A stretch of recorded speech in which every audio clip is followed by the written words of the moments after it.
Lost spring. Stories of stolen childhood.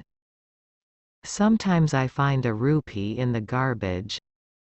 Why do you do this? I ask Sahib, whom I encounter every morning scrounging for gold in the garbage dumps of my neighborhood. Sahib left his home long ago. Set amidst the green fields of Dhaka, his home is not even a distant memory. There were many storms that swept away their fields and homes, his mother tells him. That's why they left, looking for gold in the big city where he now lives. I have nothing else to do, he mutters, looking away. Go to school, I say glibly, realizing immediately how hollow the advice must sound. There is no school in my neighborhood. When they build one, I will go. If I start a school, will you come? I ask, half joking. Yes, he says, smiling broadly. A few days later I see him running up to me. Is your school ready? It takes longer to build a school, I say, embarrassed at having made a promise that was not meant. But promises like mine abound in every corner of his bleak world. After months of knowing him, I ask him his name. Sahib-e-Alam, he announces. He does not know what it means. If he knew its meaning, Lord of the Universe, he would have a hard time believing it. Unaware of what his name represents, he roams the streets with his friends, an army of barefoot boys who appear like the morning birds and disappear at noon. Over the months, I have come to recognize each of them. Why aren't you wearing chapals? I ask one. My mother did not bring them down from the shelf. He answers simply. Even if she did, he will throw them off, adds another who is wearing shoes that do not match. When I comment on it, he shuffles his feet and says nothing. I want shoes, says a third boy who has never owned a pair all his life. Traveling across the country, I have seen children walking barefoot, in cities, on village roads. It is not lack of money but a tradition to stay barefoot, is one explanation. I wonder if this is only an excuse to explain away a perpetual state of poverty. I remember a story a man from Udupi once told me. As a young boy he would go to school past an old temple, where his father was a priest. He would stop briefly at the temple and pray for a pair of shoes. 30 years later I visited his town and the temple, which was now drowned in an air of desolation. In the backyard, where lived the new priest, there were red and white plastic chairs. A young boy dressed in a gray uniform, wearing socks and shoes, arrived panting and threw his school bag on a folding bed. Looking at the boy, I remembered the prayer another boy had made to the goddess when he had finally got a pair of shoes. Let me never lose them. The goddess had granted his prayer. Young boys like the son of the priest now wore shoes. But many others like the rag pickers in my neighborhood remain shoeless. My acquaintance with the barefoot rag pickers leads me to Simapuri, a place on the periphery of Delhi yet miles away from it, metaphorically. Those who live here are squatters who came from Bangladesh back in 1971. Sahib's family is among them. Simapuri was then a wilderness. It still is, but it is no longer empty. In structures of mud, with roofs of tin and tarpaulin, devoid of sewage, drainage or running water, live 10,000 ragpickers. They have lived here for more than 30 years without an identity, without permits but with ration cards that get their names on voters' lists and enable them to buy grain. Food is more important for survival than an identity. Without permits but with ration cards that get their names on voters' lists and enable them to buy grain. Food is more important for survival than an identity. If at the end of the day we can feed our families and go to bed without an aching stomach, we would rather live here than in the fields that gave us no grain. Say a group of women in tattered saris when I ask them why they left their beautiful land of green fields and rivers. Wherever they find food, they pitch their tents that become transit homes. Children grow up in them, becoming partners in survival. And survival in Simapuri means rag picking. Through the years, it has acquired the proportions of a fine art. Garbage to them is gold. It is their daily bread, a roof over their heads, even if it is a leaking roof. But for a child it is even more. I sometimes find a rupee, even a 10-rupee note, Sahib says, his eyes lighting up. When you can find a silver coin in a heap of garbage, you don't stop scrounging, for there is hope of finding more. It seems that for children, garbage has a meaning different from what it means to their parents. For the children it is wrapped in wonder, for the elders it is a means of survival.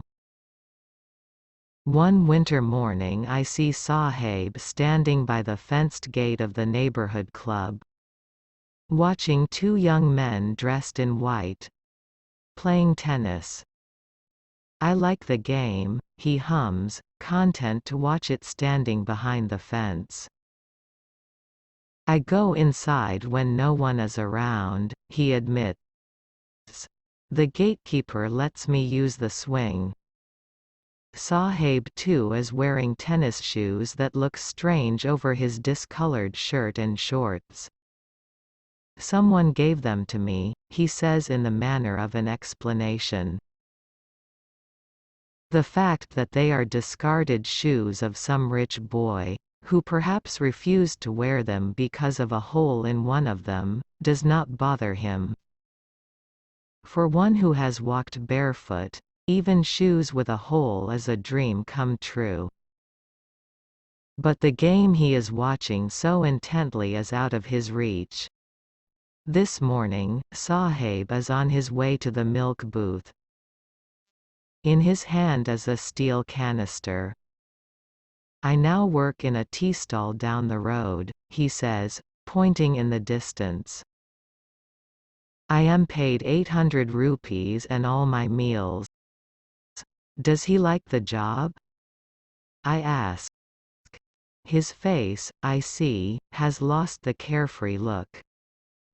The steel canister seems heavier than the plastic bag he would carry so lightly over his shoulder.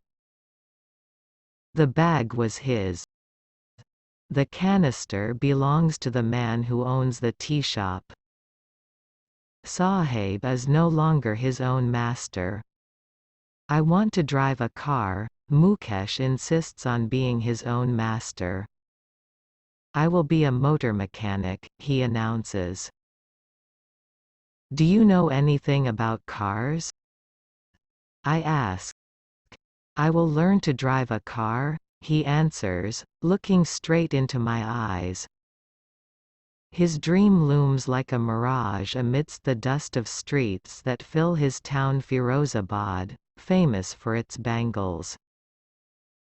It is the center of India's glass-blowing industry where families have spent generations working around furnaces, welding glass, making bangles for all the women in the land it seems.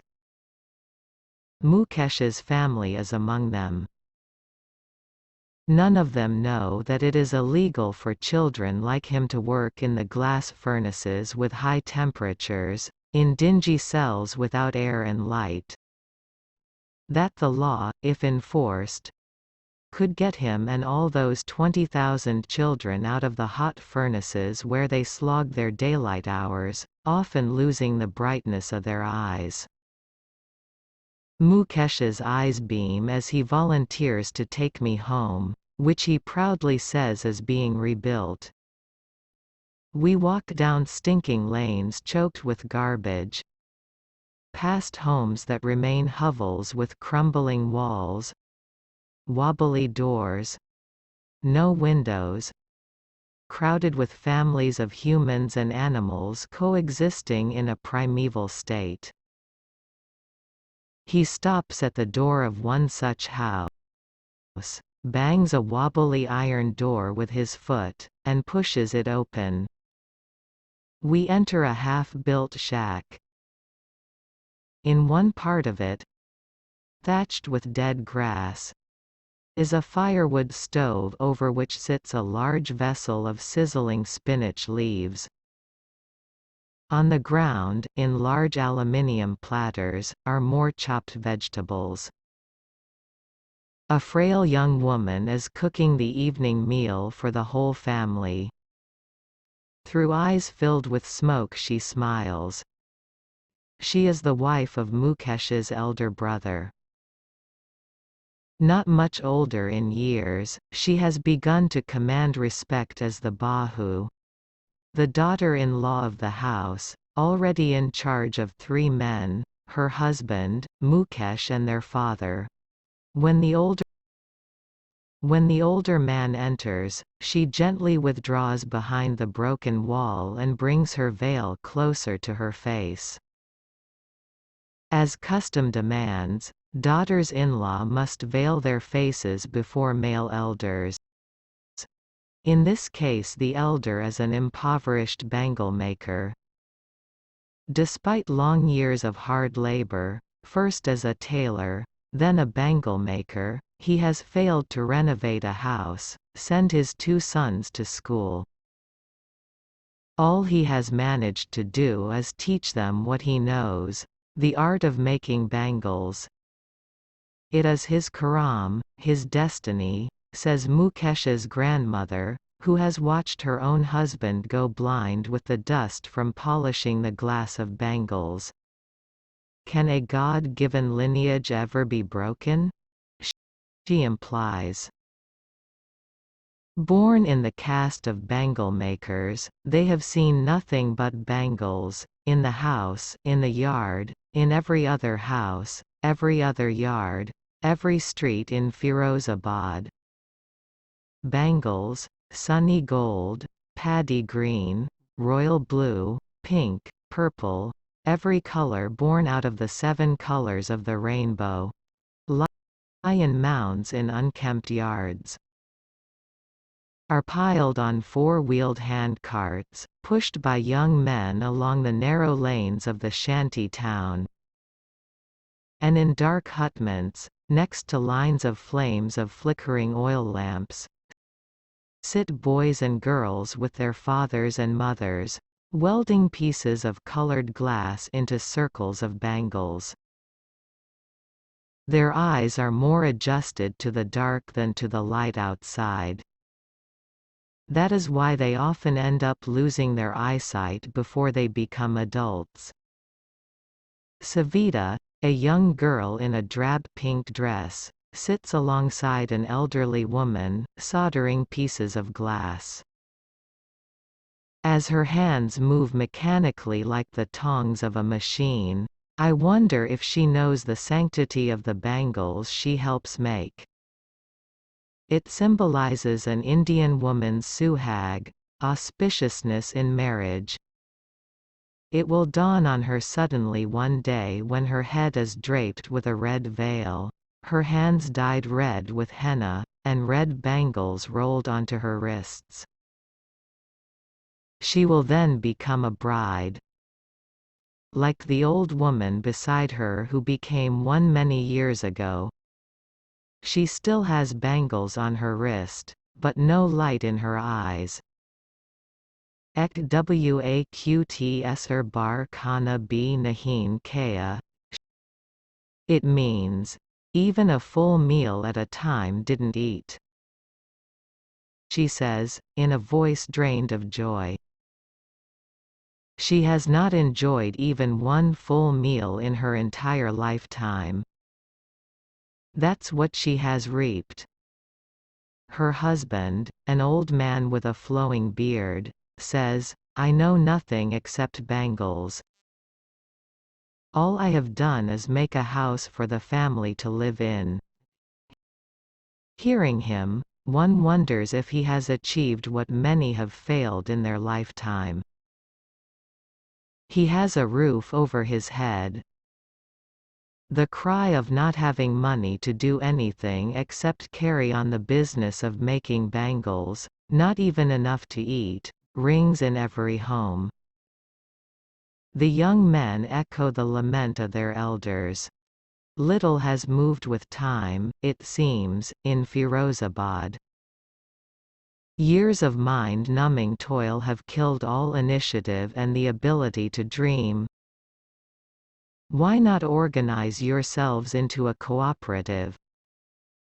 I ask a group of young men who have fallen into the vicious circle of middlemen who trapped their fathers and forefathers. Even if we get organized, we are the ones who will be hauled up by the police, beaten and dragged to jail for doing something illegal, they say. There is no leader among them, no one who could help them see things differently. Their fathers are as tired as they are. They talk endlessly in a spiral that moves from poverty to apathy to greed and to injustice. Listening to them, I see two distinct worlds. One of the family, caught in a web of poverty, burdened by the stigma of caste in which they are born. The other a vicious circle of the sahukars. The middlemen, the policemen, the keepers of law, the bureaucrats and the politicians. Together they have imposed the baggage on the child that he cannot put down. Before he is aware, he accepts it as naturally as his father. To do anything else would mean to dare. And daring is not part of his growing up. When I sense a flash of it in Mukesh, I am cheered. I want to be a motor mechanic, he repeats. He will go to a garage and learn. But the garage is a long way from his home. I will walk, he insists. Do you also dream of flying a plane? He is suddenly silent. No, he says, staring at the ground. In his small murmur there is an embarrassment that has not yet turned into regret. He is content to dream of cars that he sees hurtling down the streets of his town. Few airplanes fly over Firozabad.